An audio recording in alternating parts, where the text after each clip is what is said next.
Hello and welcome to Green and Gold Radio. I'm your host,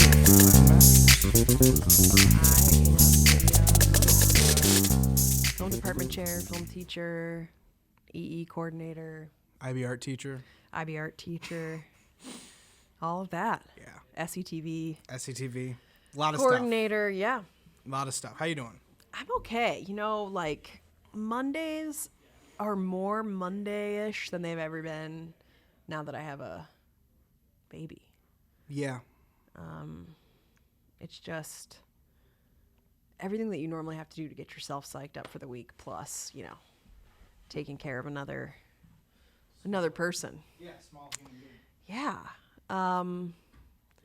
That's not to complain. It's just like everything is the same but more. Right. Yeah. If that makes sense. No, it makes perfect sense. Yeah. I mean, you're responsible for a tiny person. Yeah, and like my like tiredness and like my worry, but also like my like happiness and excitement and like joy and like silly downtime moments are also more. So it's like it's not all bad. It's some of it's like really really great. But yeah, it's it's a whole new thing, really. Even though it's been going on for about a year. It's an exciting whole new thing for me. That's Yeah. what I mean. Yeah. So, the film department chair, moderator of SCTV, Yep. and art class, which we just spent like 20 minutes building paper airplanes and We flying did. them. Well, we're done. So what do you want? What do you want from us? Yeah, no, it was fun. So I guess a good way to start this was, how were you introduced to the St. Ed's film program? Yeah. So I used to get annoyed when people said this, but it's pretty true. Like Cleveland, like I grew up in genuinely a very, very small town. It's like fewer than 2,000 people now. Graduated with 99 in the only high school in my town. So I grew up in a small town, so it used to make me crazy when people said Cleveland is a small town in some ways, but there is like a truth to that in terms of like community and the way that people know each other and the way that networks connect and the way that, you know, you kind of like, you can hear about somebody and kind of always find a mutual friend with them. And so I didn't grow up here, but I find that to be true already, even just having been here since I started college. So Mr. Kuhar went to John Carroll, and so did I. And we were a few years apart. I'm a few years younger than him, so we didn't overlap at all in undergrad, but he was in graduate school when I was in undergrad, and I think we had like one class together. But he was like just kind of like a teacher, graduate assistant in the department when I was in undergrad. And then I was a DJ at the college radio station, and Mr. Kuhar is in a band, but the band was like really active at the time, playing a lot of gigs all over Cleveland. They opened just after I finished college. They opened for Sharon Van Etten, who's like a really well-known singer-songwriter, alternative, general sort of indie musician. And they were really doing some cool stuff. And so I had them on my radio show. We were just kind of in the same orbit, music related stuff and English department related stuff at John Carroll. And so I worked in Cleveland for a couple of years, and after I graduated college, and was just kind of around and still involved in radio. Then I left for graduate school for an MFA fiction writing program. And when I was wrapping up that program, I was looking for work, kind of passively, actively online. And I was kind of like, oh, I'll probably adjunct. And I had a couple of adjunct positions lined up, but the money was going to be bad and the time commitment was going to be just insane. I was going to be driving across from the east side to Lorain County, work at different community colleges, and it was just going to be crazy. But like I was prepared for that. That's kind of what I thought I would be doing right after grad school. And then when I still had a Facebook, which I've been gone from for a long time, Mr. Kuhar posted the film job here, which at that point was half-time English, half-time film. And I came in and interviewed with Mr. Kuhar and Mr. Stepnowski, who at that time had been the other film teacher, the other person who founded the department. And I just remember talking to them for a long time. Like, I couldn't remember now really the beats of our conversation, but like, I remember that we started talking about movies, and I was really impressed that something like this existed in a high school. And it felt like, and this has been true in my 7 years here, it felt like it was a chance for me to, I mean, I've had a passion for movies since I was a kid. I talk to you guys about that in class all the time. And it felt like it was a way to combine that with the fact that like I love fiction writing. I love telling stories. It sort of felt like applied creative writing in certain ways, like creative writing with this carrot of getting to make something at the end. And that's proven true. Like that is what it is. That's what I love about it. So I get to talk about stories and talk about them when we watch them, talk about how to write them, which is like the hardest thing there is, but also the most fun. And then we get to make them with cameras too. So I think there's something for everybody in it, but I was sort of drawn to that right away. Came in and interviewed and did a sample lesson like maybe a week or so later, and got the job. Was really excited. Did get the edge that first summer to kind of get a feel for things, and then started in fall 2016. Yeah. That's awesome. And the rest is history, right? That's right. So, the film program, what classes are offered in the film program? I know I've taken a few, but like, Yeah, we're unique in the area. Like a lot of schools have a film class or two, and some even have like what they might call a film department or a part of their fine arts department that's kind of a small film department. We're unique in that we have like 7 different classes in the film department that let students kind of try it at any different stage, at sort of any stage of their high school career. But also if they are into it, if you try it out as a freshman or a sophomore and you realize that it's something that you're into, you can commit to like our 2-year IB film class. So we have Intro to Visual Storytelling, which looks at social media and comics and ethics of sort of all kinds of new media, visual media, digital media, and then the students get to make a film at the end of that. Did you start with Intro to Visual Storytelling or Digital Cinema? I started with Digital Cinema 1 with Ms. Warner. Right. So Digital Cinema 1 is the next one, and you can take that really anytime sophomore to senior year. And that's just like intro to making movies, essentially. And that's a really fun class that's basically structured around watching movies, talking about them, writing movies, making movies, and you like rinse and repeat 3 times. You get to tailor it to the class you've got in front of you. That's still one of my favorite classes to teach. Like I don't teach that one anymore, but I love that class. It's just like there's always something fun to do. Sometimes guys make really cool work, and even if they don't, it's fun, and they're like learning cool stuff and making mistakes in like a fun, cool way along the way. Yeah. And then we've had really specific, like kind of like subject specific courses throughout the years. Like we've had a sports documentary, which will continue. We get kind of enough guys to run that once a year. We've had animation in the past and had some really cool stuff made in there. We have the IB film class that's 2 years. And then we've got IB Visual Arts that is 1 year, and we have new this year, and it's going to run probably forever because there's a lot of demand and guys really like it. Intro to Digital Photography as well. So, some guys are in 2. Like we have guys in IB Film who also take digital photo or also take IB Art. So it's nice because there's a lot of like, you can take one, get your feet wet, and if you really like it, there's a ton more to do after that. Yeah. I love the film department. It's been a big part of the past 3 years of high school. It's fun, So what is your favorite part of the department? You talked a little bit about it, but what's your favorite part? What makes the department unique? Sing its praises. Yeah. I mean, unique in that our classes allow for students to make all kinds of films,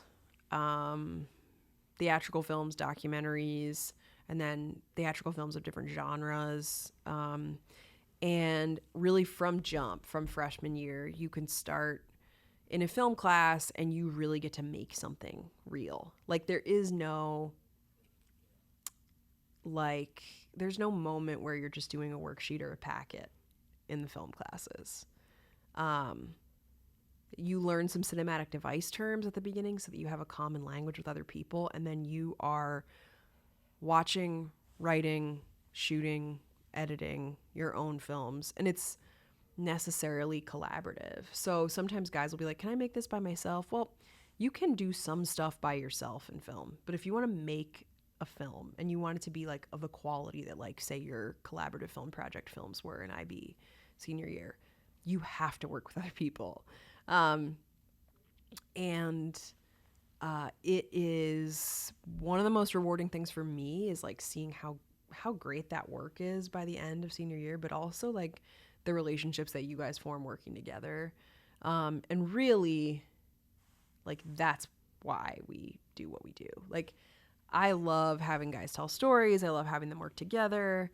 I love having them learn how to use cameras. I think all that stuff provides genuine life skills in an era where like new media, visual media is really like taking over a lot of the media landscape in general, TV, online, etc. But the reason why we do this is because like I think that having to collaborate with your peers and find what's salvageable in a script that feels unsalvageable and having to rephrase and rethink and rewrite and rework something together with other people and having to compromise and having to overcome obstacles in the way that sometimes makes your work what it ultimately becomes. Like, those are the sort of soft skills, the things that encourage empathy, the things that encourage you to like become a better person and not just a better artist, that ultimately like make me do what I do and make us a department and make this worth teaching, because we are teaching skills, like we're teaching concrete skills, but my hope is that you leave with a better sense of what it means to empathize with other people and to work together and to make something and to be human. And that's not specific to film, but it's something that in the high school setting, what we're doing, it cuts to the core of that quicker than anything else I've ever taught. Yeah, I mean, I tend to agree. I'd say that the majority of the classes, collaboration and script writing, and then like a smaller portion is actually shooting and editing the films. And even that part is collaborative, right? I mean, of course it's you Right. need a crew to actually do the work. You can't just set up a camera and, Right. act in front of it. Right. I mean, I feel like you were kind of getting to the heart of the goal of the department. What would you say that the goal of the film department ultimately is, Yeah, I mean, I think it's that stuff. Like, we talk about the humanities. Well, we not here so much, but the truth is, like, we culturally, and especially in schools and especially in higher ed, talk about the humanities. And it at some point in your schooling, you generally come to understand that means history, English, philosophy, theology, etc. Right, and those things are called the humanities because, in part at least, because if we study them and if we treat them with earnestness, they can teach us something more about what it means to be alive, what it means to be a human, what it means to exist right now in this place. But also, right, that like mystery, you guys are reading Oedipus right now in English class, like with that mystery of like the relationship between what it means to be alive right now and what it meant to be alive 2,000 years ago, and what it maybe means to be alive anytime, anywhere, that there's some commonality there. And film is about that too, right? Of course, if you watch a movie, it doesn't mean that you literally lived through and experienced that. But the sort of miniature version of those big feelings that exists when you watch a film, or that big pain, that big suffering, or that big relief, catharsis of something that's really funny. That's part of why we watch movies, right? And so, of course, like, making them provide some of that same experience. But, like, I think that part of what I want from the film department, in addition to all those things that I talked about after your last question about guys working together and learning from each other and learning how to collaborate and how to compromise, I think that stuff makes you more human. But I guess, like, remember that day in class I went on and on about AI? Yeah, that week, really. But Yeah, that right, day right. is But that one particular. day where, like, Yeah. your class clapped at the end. Yeah. Maybe partially sarcastically, but Most I of it really was loved it. wholehearted. But, like, but I think it's that. So the crux of that, right, is like, so much of school, but also of adult life,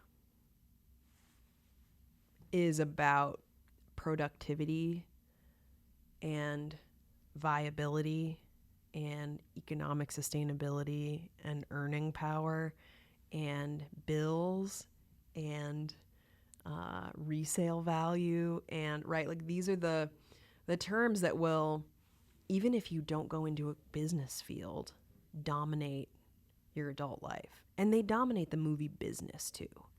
But I'm actually not so. I hope some guys every year go to film school or end up really making films. That makes me happy. But that's not why I do what I do. And that's not why we have a film department.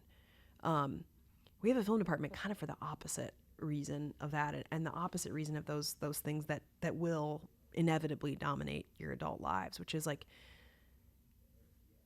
so much is about productivity, so much is about money. So many choices are taken away from you as an adult. Things are just determined, for you. You will have to pay certain bills, right? You will have to pay taxes and insurance. You're going to have to worry about health insurance, whether or not you want to, right? And just, like, so much of our existence becomes about those things and about these, like, practical considerations that I worry about. And I mean, this is the same thing that keeps Mr. Merriman and Mr. Williams up at night, right? Mr. Rents, like, that we worry about, like, your souls, right? And I might mean it in a different way than, like, than they mean it in theology class, but I actually think it's the same. And then, then Mr. Barrett means it when he talks about it, because, like, you should get times to determine what it is you want to say about yourself and who you are. And film is one of the humanities that gives us that opportunity, right? Yeah. And it is distinctly not about productivity. Right. Yeah, we produce a product on a timeline. That's where it ends, right? And part of it is about fun and experimentation and creativity.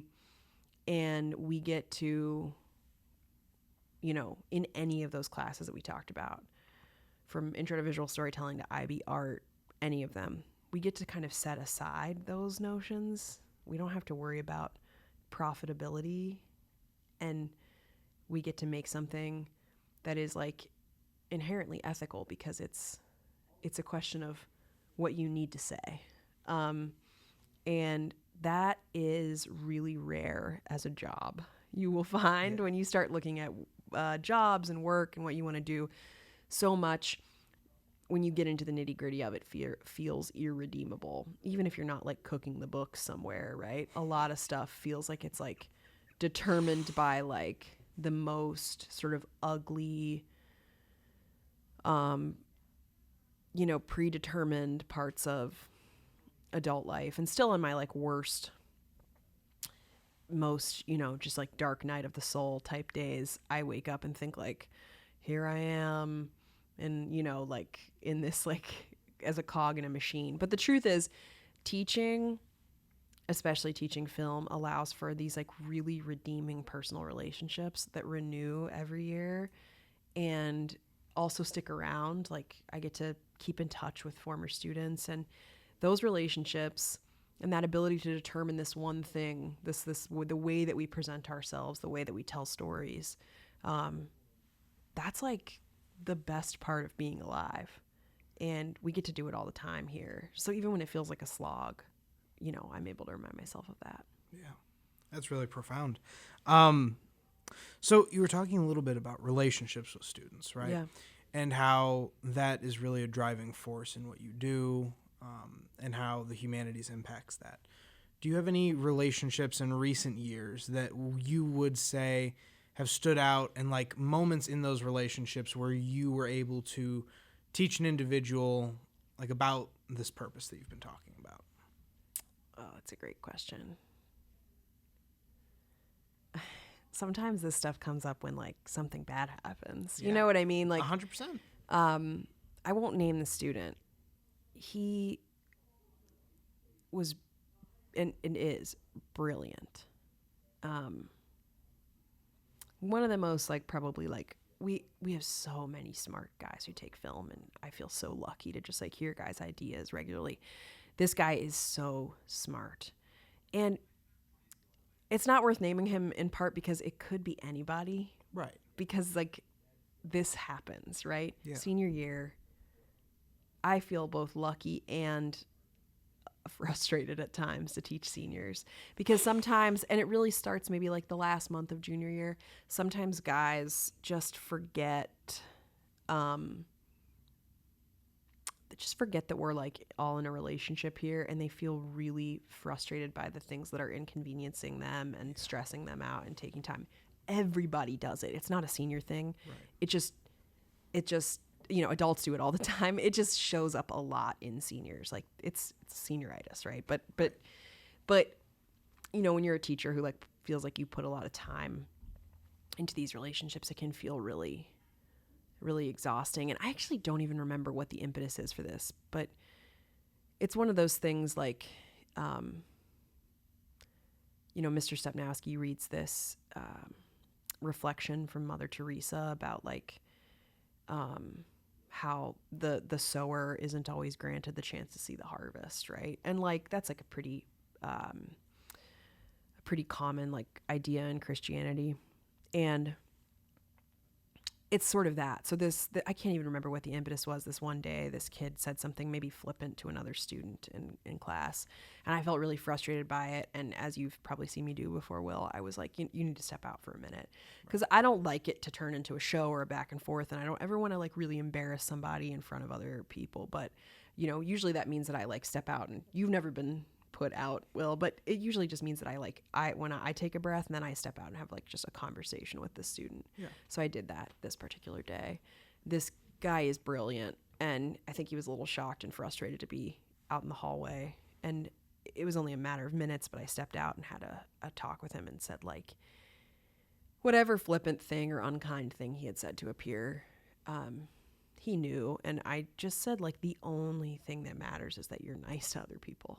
Right. Like the truth is, right, when you move out of high school and college, it's college decision day today, so people are wearing the names of schools on their shirts, and there's a stratification there.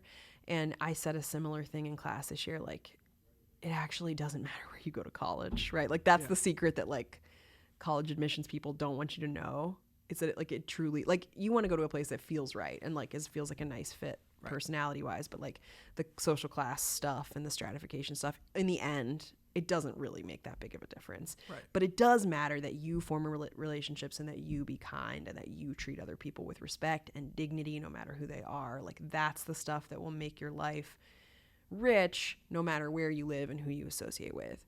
And that's just that's the simple, very simple and short conversation I had with this student, and sent him back into class, and that was that. And he was kind of like, I think, probably frustrated with me, frustrated that we'd had that exchange. And, I kind of assumed like, unfortunately, that's the note that we'll leave each other on. And sometimes you do something like that that's like long game, but you kind of think maybe the student is like, screw you in the short term.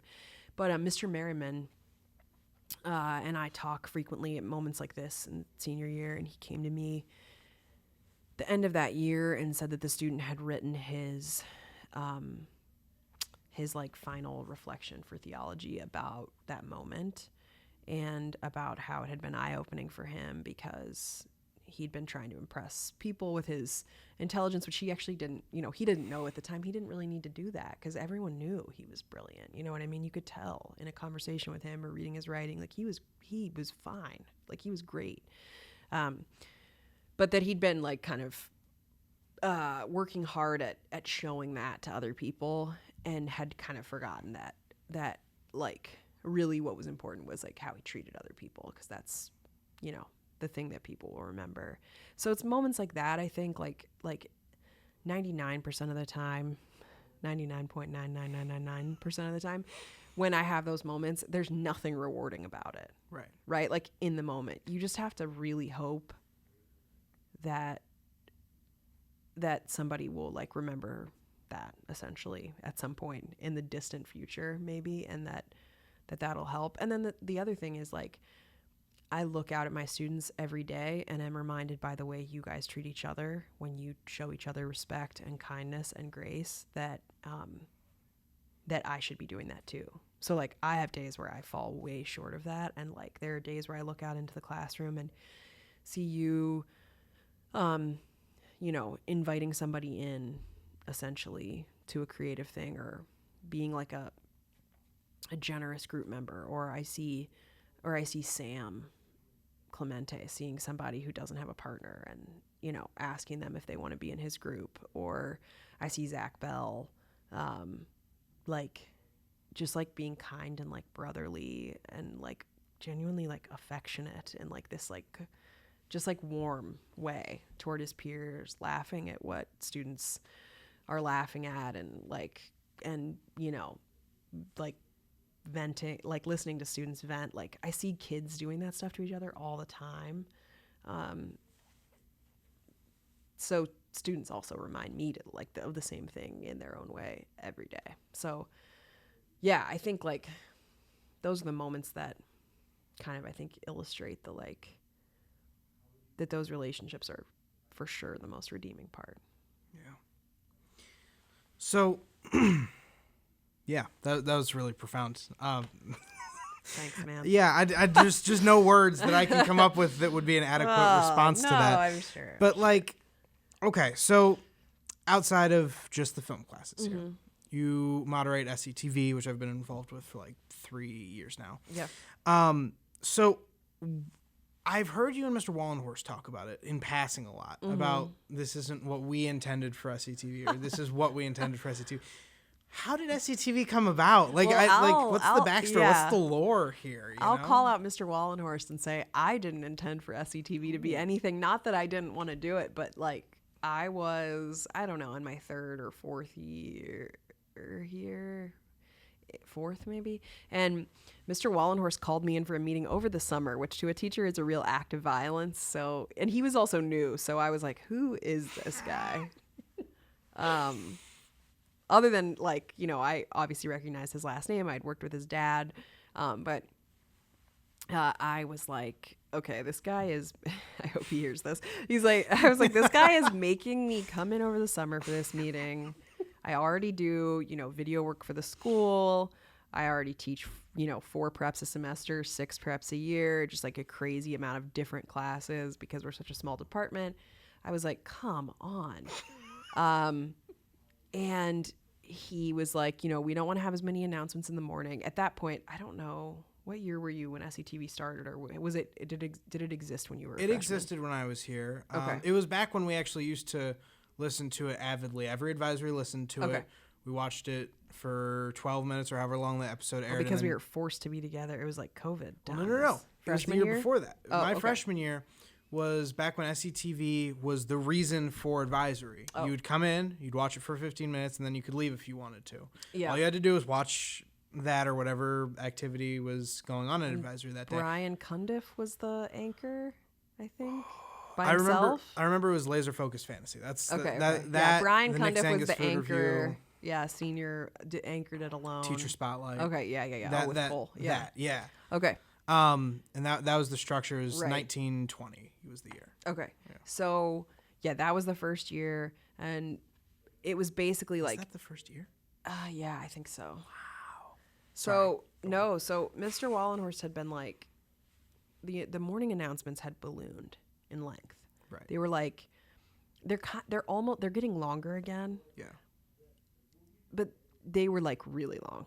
Like it would be like three different, it'd be the normal like morning prayer with, various like little announcements and asides, but then there might be two other people who came on to give like substantial announcements. And then if there was something going on, like the principal might come on, or somebody in administration might come on and make an announcement, somebody from the culture office, etc. It was way too much. So, and it was cutting into first period and only first period.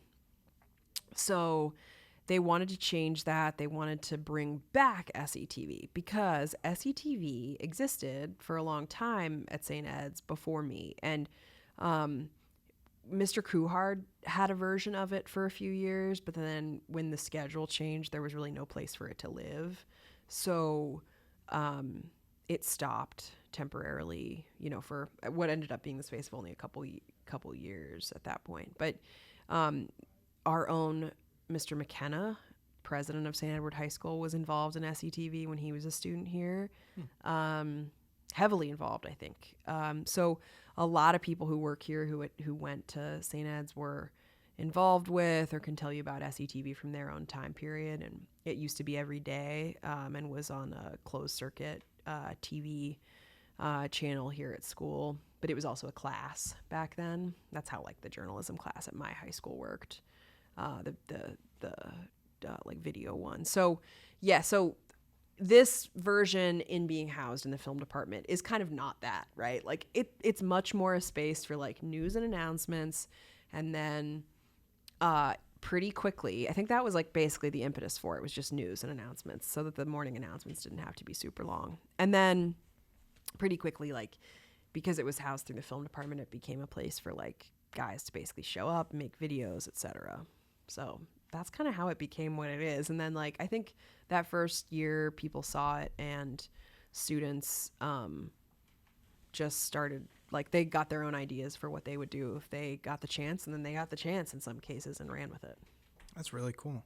I never knew that was the first year SCTV came about. I think so. I think it was your freshman year. Well, of this iteration. Yeah, that was your freshman year. Yeah. So for our listeners who might not watch SCTV for any variety of reasons, someone at St. Ed's wouldn't watch SCTV. What's the structure? What's the structure of SCTV? Oh, man. Structure is a word that I maybe wouldn't have even chosen. No, it's just news and announcements is like the one basically non-negotiable thing. It's like why it exists. Although that's been more lax this year. And then otherwise it's just like a place for student ideas and segments to take off. But ultimately, like we want those to promote what's happening around the building. And if they can, to like create a culture where students are like rooting for each other, celebrating each other. If that means that you hear about a football game or a basketball game on SETV and decide to go and be in the student section, or you decide to go and see a musical that some of your classmates are going to be in that you didn't know about before, or you tell your buddy who's in Science Olympiad, congratulations in the hallway, or mock trial. Like that's really the goal of it, and the reason why it exists. And anything else video segment wise is for fun. Like it's a fun way for film guys that have ideas and kind of want to put themselves out there in that way to do that. And so I'm pretty like, every so often a student will come into my classroom and say like, why don't you have this? Or like, why is this done this way? Because kids have a pretty abrasive way of like, you've seen me do this well, but kids have a pretty abrasive way of when what they mean is they'd like to come in and say, hey, this is cool. And if I were doing this segment, I would do it differently. How do I get involved? That's never how they say it, but that's what they're like. Right. That's what their heart is saying. That's what they mean. So then they come in and are kind of abrasive and say like, why don't you do this way? I say like, hey, come to a meeting. And if you have an idea and you take the time to write it down, and make sure that you let me know when you need to shoot it and rent gear and stuff, then you can do it. Guys are always like, oh, okay. And sometimes they show up and sometimes they don't. But when they find out that it's pretty easy to get involved with, that usually is, the impetus for more guys kind of joining up. Yeah. It's definitely fun. I mean, you just kind of answered my next question about how segments form. It's really just That's it. you know, Ideas. kids Guys coming in with ideas. Guys having ideas. Yeah. Like based on things that they've seen, things that they think are funny, voids that they see around the building, like things that they're like, they wish that this got talked about or this activity were celebrated more or whatever. Yeah. All that stuff is kind of why, for you, right? It was like you did Green and Gold Radio and Yeah. you were already doing that, and you were like, this could be a video companion to that in some ways, right? Yeah. And then it kind of took on its own. It definitely took its own direction. Yeah. It's just interesting. I love the name William in the Commons because it's exceptionally literal, but It is. Yeah. it's also got a really nice, like, figurative, you really do just kind of go to the space that we call the Commons. And I'm literally just there. But then guys kind of get on their soapbox for whatever you're asking about that day, and it has a like sort of in the town Commons type vibe to it. So I always think it's like got that nice, metaphorical quality also. I mean, William in the Commons is more supposed to be about the other kids. Right, It's right, supposed right. to be about kids voicing themselves. It is, yeah. And That's it's what I mean. goofy questions Right. and stuff, but like it's very genuinely supposed to be That's about what I mean. That like in everyone the else. Commons mentality means that like guys get to state their opinion, Yeah. speak their truth, and it kind of is that. So yeah, it's fun. I love it.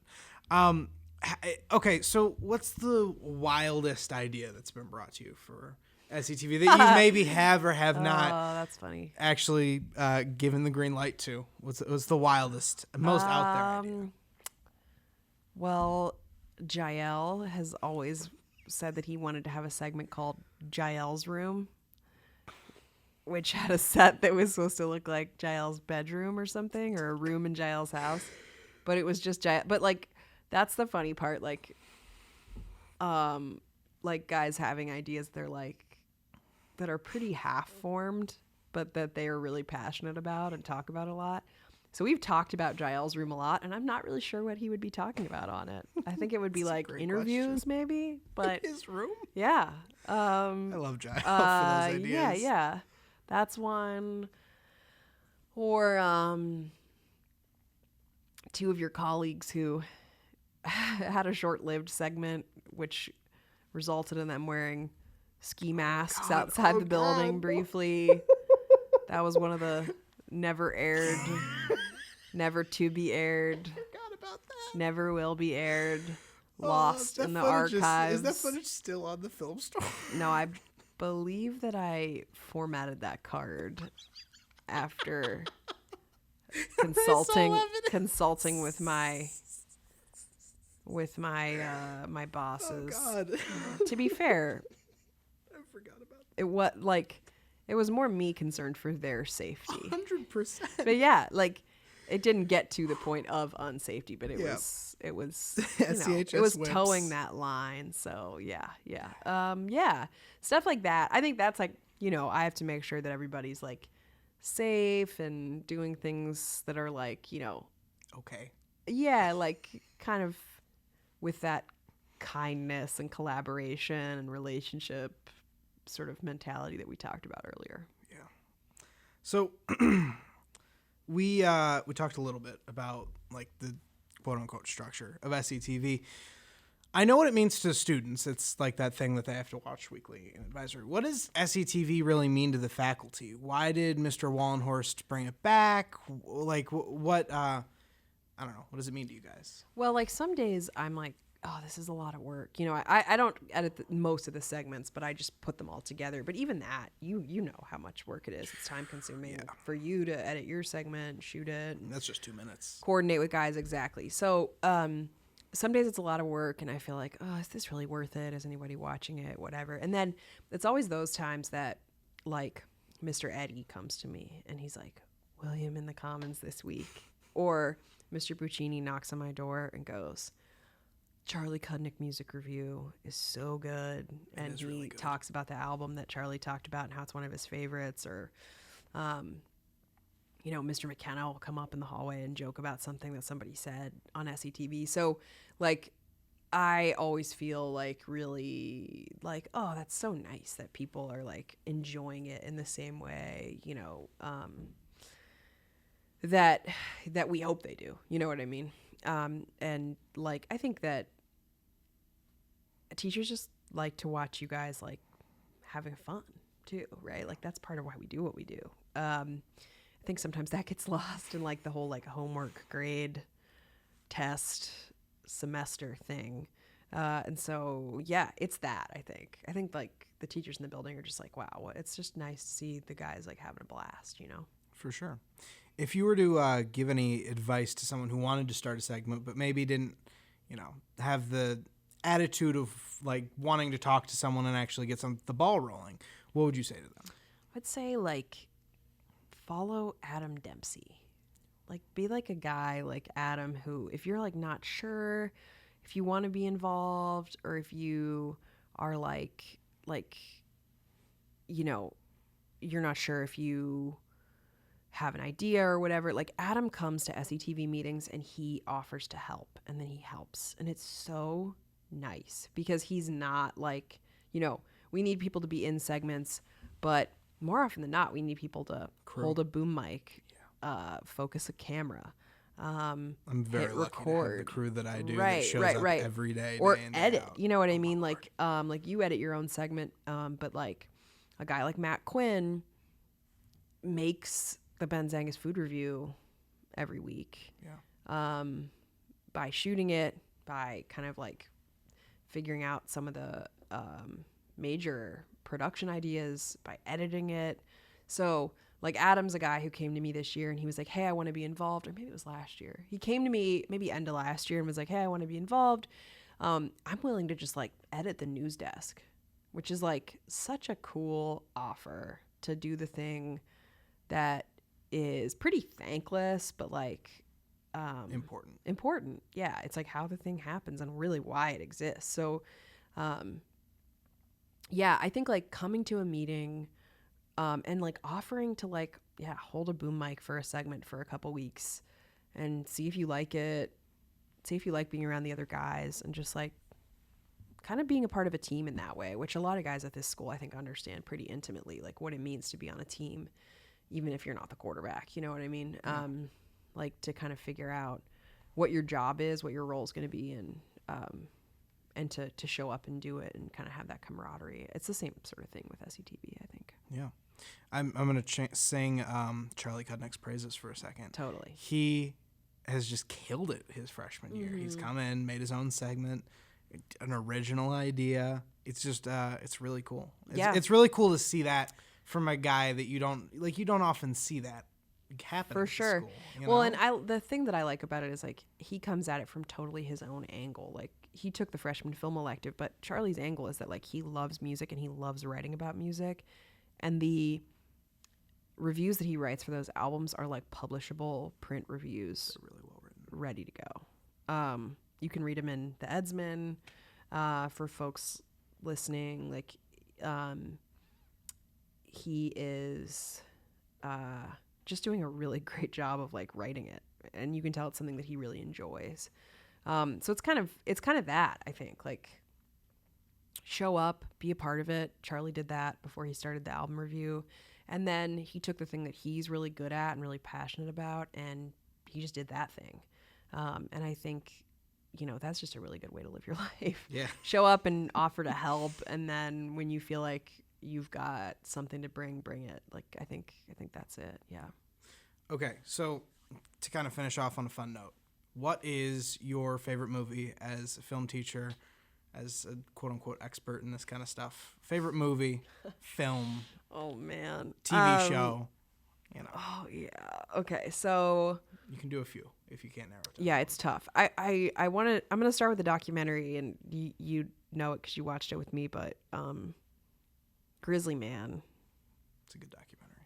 Yeah. And like, we talk a lot about documentary ethics. Werner Herzog, to say the least, is not the most ethical filmmaker, but Grizzly Man is kind of. It's like a film that is pretty relentlessly concerned with like witnessing in a way that feels really tied to like what the sort of higher purpose of documentary is. It's also so fun and so heartbreaking at the same time. And while there could be a sort of unkind, voyeuristic quality to watching this guy who ultimately dies in this tragic way, and you know that going in, I feel like the film is really humane and ends up asking these like big questions about what it means to witness and to advocate for and to make a movie. Herzog honors Timothy Treadwell as a filmmaker throughout the sort of compilation of this archival footage and then the interviews and stuff. And I think his narration in it does a lot of that. And it's like hard to know when to insert yourself as a filmmaker in that way. And, I also just like love the lore of Werner Herzog. The moments where he talks about like his view of humanity, which like is dark and, different from my own, but also like, that he kind of like comes clean with his own bias in moments like that is like, I don't know. It's part of I was talking to Mr. Merriman about it last week, and it is definitely part of my like cultural canon. As is that video of him in the jungle when he was really young saying the birds aren't singing, they're screeching in pain, right? That stuff is my favorite stuff. So that's up there. The Errol Morris documentary, Gates of Heaven, is up there. It's about pet cemeteries. And it's just like perfect, weird slice of life. The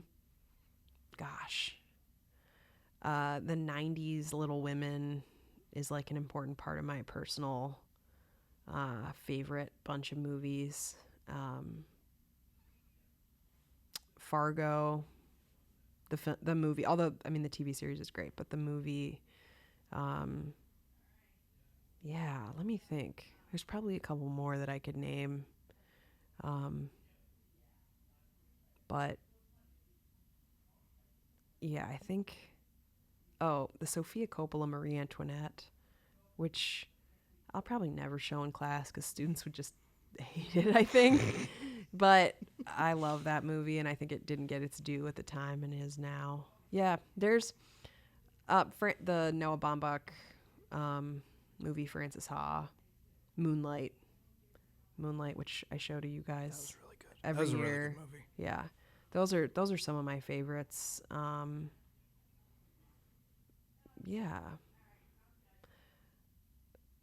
Yeah, the Agnes Varda movie Vagabond, which I'd never show in school, but is an incredible movie that I recommend that you guys watch. But not for a class setting.